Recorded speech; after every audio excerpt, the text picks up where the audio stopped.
orientações, né, para os demais alunos que não podem acompanhar online e preferem acompanhar em outro momento, terem as mesmas informações de vocês que estão aqui. Primeiramente, que hoje será a nossa última aula de conteúdo, né? Então, vocês já... Hoje, né? Hoje foi prorrogado para hoje a data final da unidade 8, né? A unidade 8 que trata de ações autônomas de impugnação. E hoje eu vou ver com vocês rapidamente finalizar a parte da execução, com o recurso da execução, que é o agravo em execução, e em seguida vou comentar revisão criminal.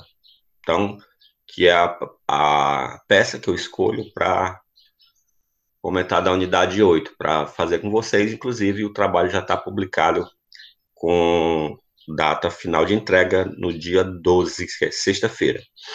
Quando for no dia 13, pessoal, eu vou divulgar, né, vai para o e-mail de cada um de vocês, uma prévia, né, de como será a nota. Então, eu vou detalhar. Vocês vão receber no e-mail de vocês a nota de todas as atividades que vocês fizeram presencial, né, na época que a gente ainda estava tendo encontros presenciais, né. Na sexta-feira eu fui até a Unifor e peguei todos os trabalhos de vocês, já estão comigo aqui. E eu estou apurando já. Vou apurar a nota dos trabalhos online, né? O que vocês fizeram, o primeiro foi no ambiente de discussão, depois tem 4, né, contando com o que foi disponibilizado hoje no ambiente de trabalho. E vou computar também a nota dos quizzes, né? Então, a nota final de vocês será a média de tudo isso. Então, eu vou somar todos os trabalhos com todos os quizzes e aí tira uma média, é o resultado que será lançado como nota final. E eu digo que é uma prévia da nota final, porque, obviamente, eu estou dizendo que vou finalizar o conteúdo hoje.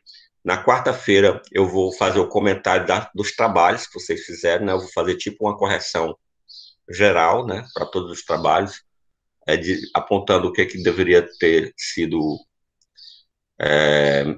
o mínimo que deveria ter sido considerado para o trabalho, né? Os trabalhos, né? Os 4 que foram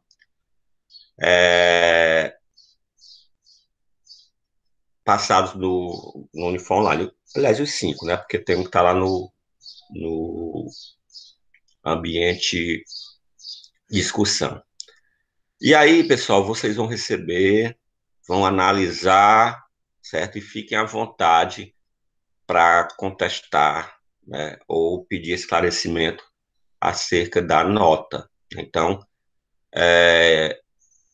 a nota será lançada provavelmente no começo do mês de julho. Então, vocês até lá façam essa análise, né, vejam aí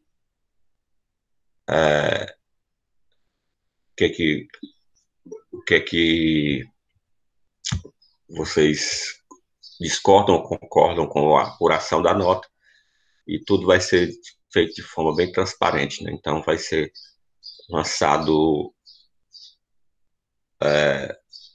detalhadamente esse relatório para vocês no sábado, ok? Então, é dessa forma que a gente vai fazer. Então, hoje a gente encerra comentando o agravo em execução e revisão criminal. Quarta-feira eu comento os trabalhos e vocês ficam ainda com uma atividade para entregar até sexta, e quando for no sábado eu já passo para vocês uma prévia, né? Uma prévia das notas. Ok? Então vamos começar os temas de hoje, né? Então vamos falar primeiro em agravo e execução. É bem rápido o agravo e execução, porque Não tem muito a comentar sobre ele, é o único recurso, né, previsto na Lei de Execução Penal, né, que é a Lei 7.210 de 84, e o fundamento legal dele é o artigo 197 da própria LEP, né. E eu digo que não tem muito o que comentar, porque a gente já viu quais foram os procedimentos judiciais, né? Então, quando é que vai caber agravo em execução? Ora, com a negativa de qualquer um daqueles procedimentos judiciais que a gente analisou nas aulas passadas, né? Então, a gente tem aí conceder, negar ou revogar a suspensão condicional da pena, conceder, negar ou revogar o livramento condicional, decidir sobre unificação de penas, decretar medida de segurança depois de transitar a sentença em julgado, impuser medida de segurança por transgressão de outra, revogar a medida de segurança, deixar de revogar a medida de segurança nos casos em que a lei admite a revogação.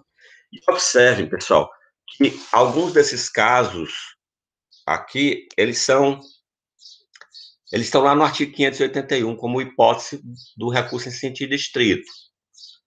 E a gente já viu, quando estava analisando esse recurso, que os dispositivos do 581, que se refere à decisão de juiz de execução, eles são tacitamente revogados pela própria LEP, pelo artigo 197 da LEP, certo? E quando eu digo que não há assim muito o que comentar, é porque o rito dele é o mesmo do recurso em sentido estrito, certo? Então, ele vai ser processado como se fosse o recurso em sentido estrito. Então, prazo de 5 dias, e temos aí só que observar quem é que é parte legítima para interpor esse recurso, o agravo em execução. E isso está no artigo 195 da própria LEP. Então, o réu, o defensor, o Ministério Público, o cônjuge, parente, descendente, todas essas pessoas podem, assim como elas podem, né, pedir, né, ou seja, ajuizar aqueles procedimentos que a gente analisou, elas podem também recorrer da decisão do juiz. Quanto ao prazo, né, nós temos uma súmula aí do STF que vai tratar desse prazo, e o prazo para o agravo em execução é de 5 dias. Então, observar, né, sempre esses temas que tem súmula, é importante a gente gravar, né, ou pelo menos ter o conhecimento que existe a súmula para saber onde buscar. Quanto ao endereçamento, aqui também não tem mistério, porque vai ser endereçado sempre para o juiz da vara de execução que proferiu a decisão a ser recorrida. E as razões, né, para o tribunal, ou o Tribunal de Justiça, ou TRF, né, a depender se o juiz é um juiz estadual ou federal. Então, não tem mistério, né, quanto a essa questão de endereçamento, assim como vocês já fizeram por diversas vezes nos recursos, né? Sempre o endereçamento da interposição é para quem profere a decisão e as razões para quem vai decidir o recurso. Os efeitos são meramente devolutivos, né? Então, tem só é, uma exceção aí, né, que terá efeito suspensivo contra decisão que julgue extinta a medida de segurança pela cessação de periculosidade, né? Então, esse é um entendimento doutrinário, né, que é acerca da interpretação do artigo 179 da LEP, né, Lei 7.210 de 84, certo? Então, de regra geral, é meramente devolutiva e tem apenas essa exceção acerca do efeito suspensivo.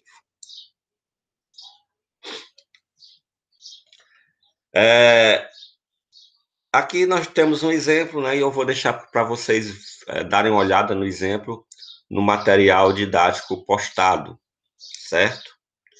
Então, vocês dão uma olhada.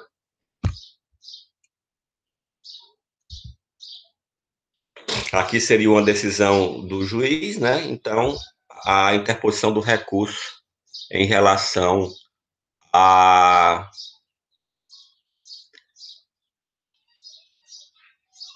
a interposição em relação àquela decisão. Só uma observação acerca dos efeitos, né, pessoal?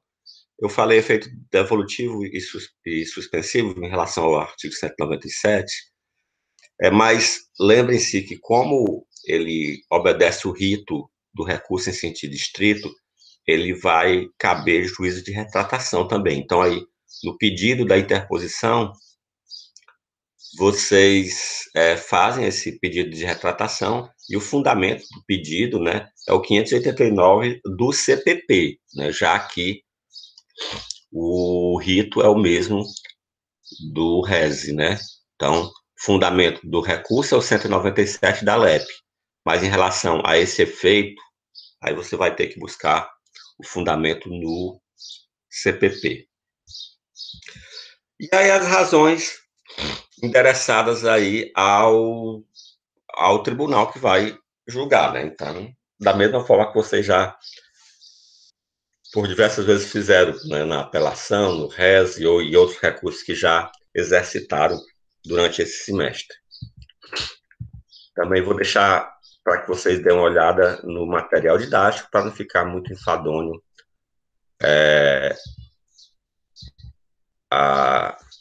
essa leitura.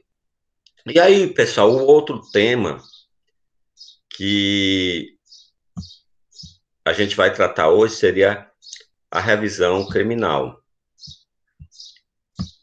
Então, vamos só botar aqui na tela de vocês a revisão criminal.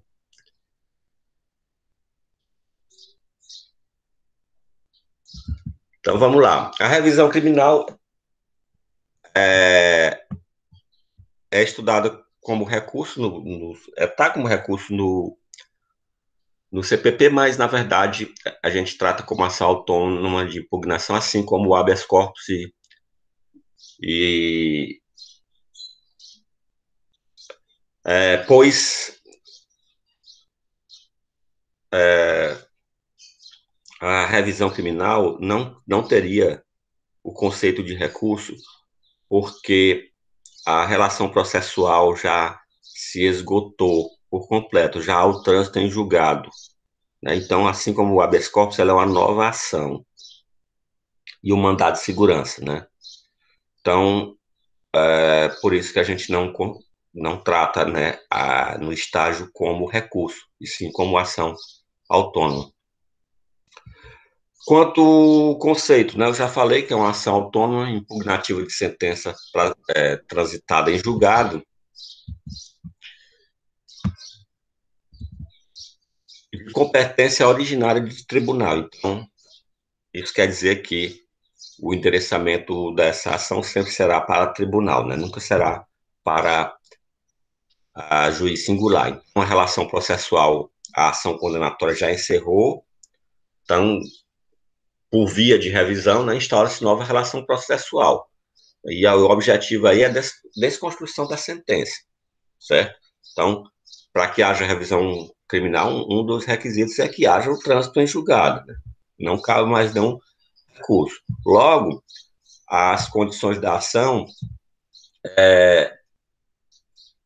seria somente a defesa, né? Então, não existe revisão criminal para, por exemplo, reverter decisão que absolva alguém, certo? Só existe revisão criminal no sentido de desconstruir sentença condenatória. E em relação ao interesse de agir, deve ter coisa julgada, ou seja, não cabe nenhum recurso mais. Então, tem que se estabelecer novo processo para tentar desconstruir a sentença. E como possibilidade jurídica do pedido, nós temos aí a existência de sentença condenatória. Como eu falei quando eu comentei a questão da legitimação, né, não há possibilidade de revisão criminal quando a sentença é absolutória, né? Então, somente quando a sentença é condenatória. As hipóteses, pessoal, vão estar no artigo 621, né? Então, nós vamos ter a sentença contrária texto expresso da lei penal. Então, por exemplo, condena-se alguém por uma conduta que é atípica. Um exemplo, a questão do furto de uso, né? Ficou, inclusive nós trabalhamos até isso em sala de aula, né? Ficou comprovado que faltava o elemento subjetivo específico, né? Subtrair coisa alheia própria para si ou para outrem. Esse para si ou para outrem restou provado em um momento posterior à sentença condenatória que, na verdade, ele simplesmente só fez uso, não tinha intenção de, de inverter esse ânimo de propriedade. Logo, essa sentença é contrária, expresso à lei. Sentença contrária à evidência dos autos, né? Ou seja, condenação sem provas, né? Então, não há evidência, né, de autoria ou de materialidade acerca da conduta cuja sentença condenou o réu. Sentença baseada em depoimentos, exames ou documentos comprovadamente falsos, né? Obviamente, se as provas são falsas, elas não trazem evidência aos autos, né? Então, se isso resta provado após a sentença condenatória transitar em julgado, só vai caber a revisão criminal para corrigir o erro. Novas provas de inocência do réu. Então, por exemplo, o réu é condenado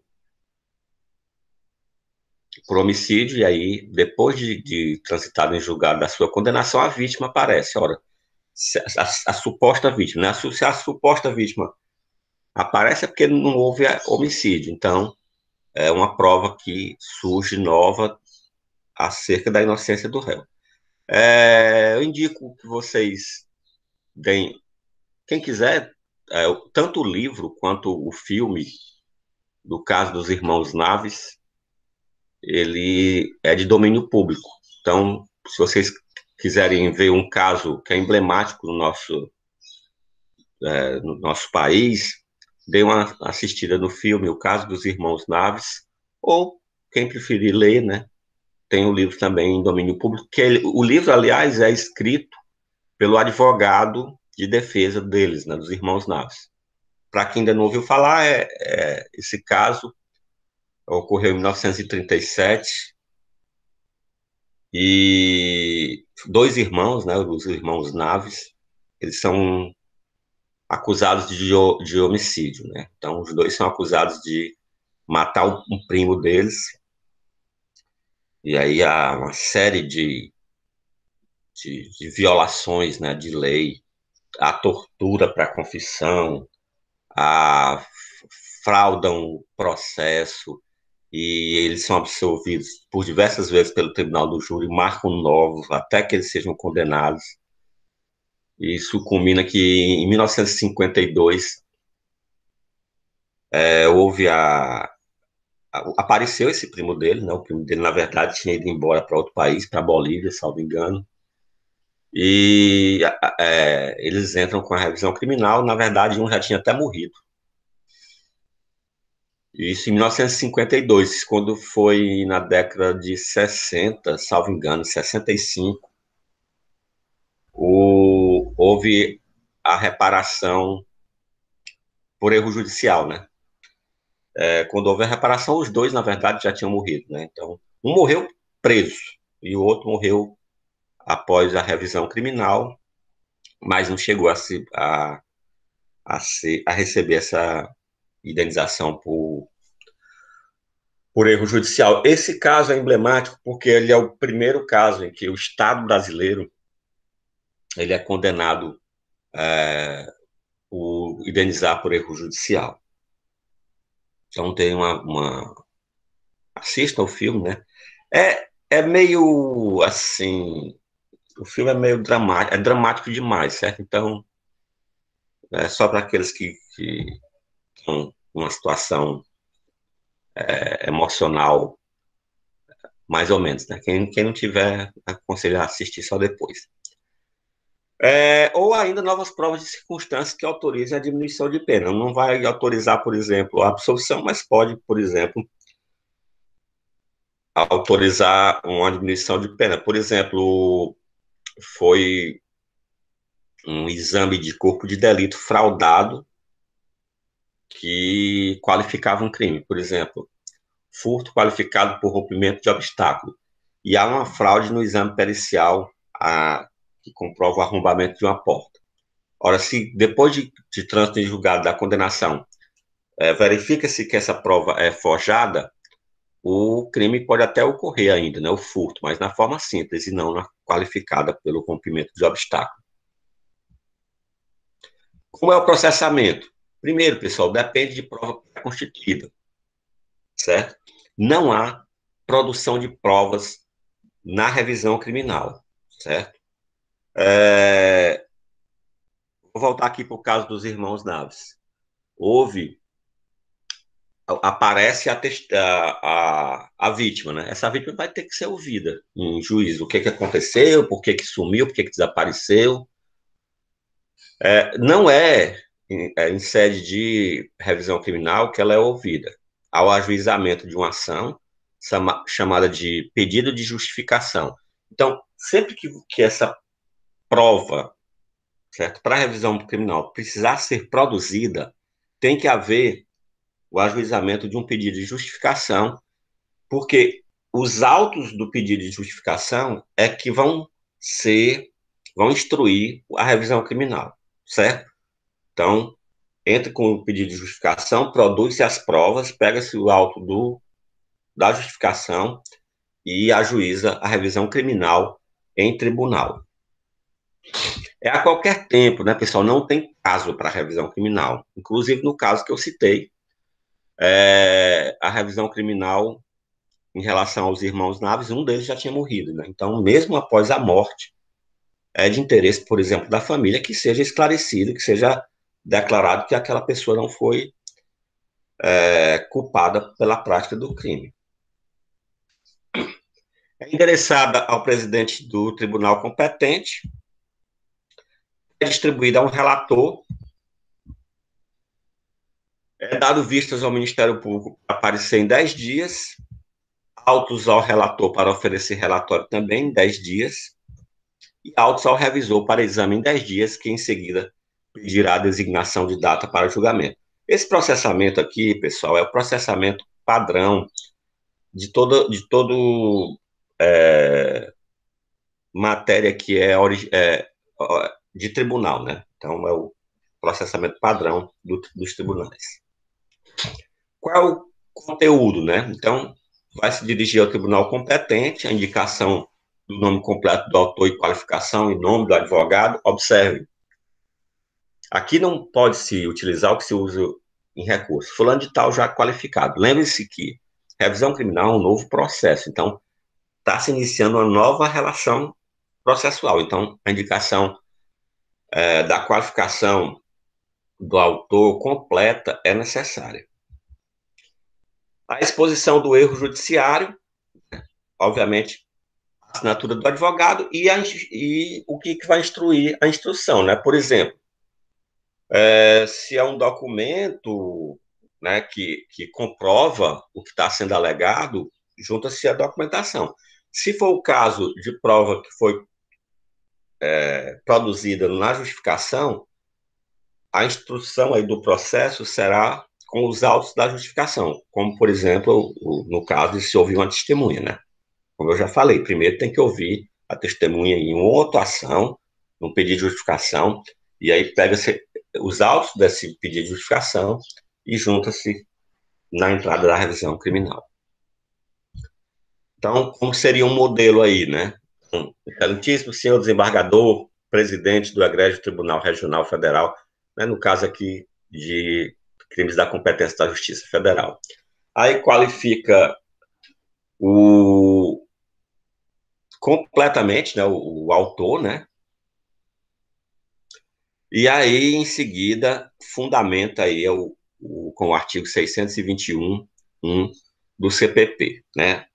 Em seguida, passa a narrar os motivos, né? Então, É, você vai alegar um daqueles motivos, ou que a prova foi forjada, ou que ou não houve prova, ou que surgiu nova prova, né? Então, é o que você vai alegar, obviamente, instruindo com tudo que comprove o que você está alegando, né? Então, inclusive com a cópia da sentença, né?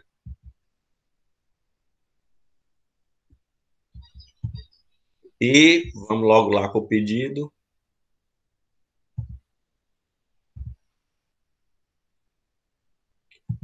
Você vai ficar disponível para vocês esse material e vocês dão uma olhada, haja visto que o último trabalho de vocês é uma revisão criminal, né? Então aí que já serve como modelo. Vamos lá, logo para a parte final, né? Já que o que é alegado depende de cada caso, né? Ante o exposto, requer-se a procedência da revisão criminal para desconstituir a decisão condenatória, promovendo-se a adequação da pena aos parâmetros legais e substituindo a pena privativa de liberdade por restritiva de direito, conforme o prudente critério dessa egrégia corte. Na verdade, aqui não está se pedindo absolvição. Há uma redução da pena que possibilita, né, nos critérios lá do artigo 44 do Código Penal, a conversão de pena privativa de liberdade em pena restritiva de direito.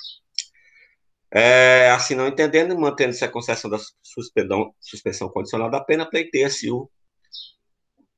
a, o cancelamento da condição de afastamento do exercício profissional durante o período de prova, por se tratar de hipótese não prevista em lei. Então, isso aqui é um exemplo do, de decisão contrária à lei, né? Então, não existe é, essa, esse efeito da condenação, né, de afastamento de exercício profissional, certo? Por derradeiro, requer-se o afastamento do efeito da condenação, consistente na perda do cargo de diretor financeiro, por ser fruto da analogia em malaparte, consequentemente ofensiva ao texto expresso em lei. Também, aqui, pedido de afastamento de entendimento, aqui, com certeza, em relação ao artigo 92 do Código Penal, que é o que estabelece efeitos secundários da condenação, em que, no caso aqui analisado, está se comparando esse cargo de diretor financeiro de uma instituição privada com o cargo público de que trata o artigo 92, e essa analogia que não beneficia o réu não pode ser feita, né? Roga-se aí do reconhecimento do erro judiciário cometido, fixando o egrégio tribunal direito à justa indenização pelos prejuízos sofridos. Tendo em vista que, recebido o ofício judicial, o autor foi imediatamente afastado de seu cargo diretivo na empresa, passando a outra função, com remuneração muito inferior à original. Termos em que, ouvido o ilustre representante do Ministério Público, pede deferimento, né? Então, pede-se também a reparação do dano sofrido, né? Então, no exemplo que dos irmãos Naves, só lembrando a vocês, né? Um caso de só para vocês verem, né? O quanto era demorado, né? Era, não, ainda é, né? O caso aconteceu em 1937 e a indenização aconteceu na década de 60, né? Quase 30 anos depois. E, infelizmente, aqueles que sofreram os abusos do Estado nem vivos estavam mais, né? Ana Elizabeth, o nome do filme é O Caso dos Irmãos Naves. Vou escrever aqui no chat o caso.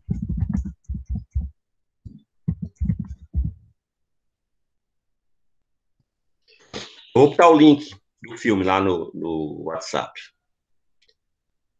Eu vou botar também o livro, né? Eu vou botar no material didático lá, para quem quiser ter, né? Porque serve de referência, né? Por exemplo, para vocês não quiserem, por exemplo, trabalhar isso uma, um trabalho de conclusão de curso, né? Ok, pessoal? É, dúvidas? Não, só para quem entrou depois, né, pessoal? Na quarta-feira eu vou fazer o comentário dos trabalhos, né? Eu vou pegar cada um dos trabalhos passados para vocês e vou comentar o que deveria ter sido abordado, para que vocês não fiquem sem essa devolutiva dos trabalhos, certo? Então, eu vou fazer aqui online. Obviamente, vai ficar gravado, né, para que vocês também possam, em outro momento, assistir, não, ouvir, né? Porque fica como vídeo, mas, na verdade, a gente praticamente só tem o áudio. Beleza, pessoal? Tranquilo?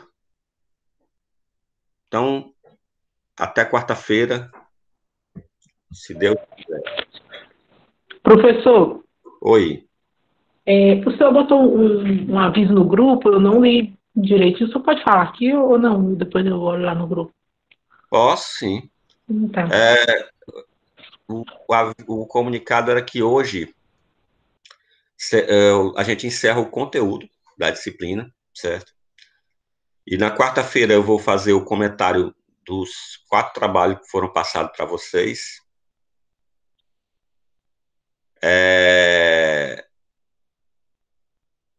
E quando for na sexta-feira, encerra o último dia de vocês postarem a revisão criminal. O caso lá é revisão criminal, não tem, é só analisar o caso para vocês formularem a, a, a motivação, né, do caso.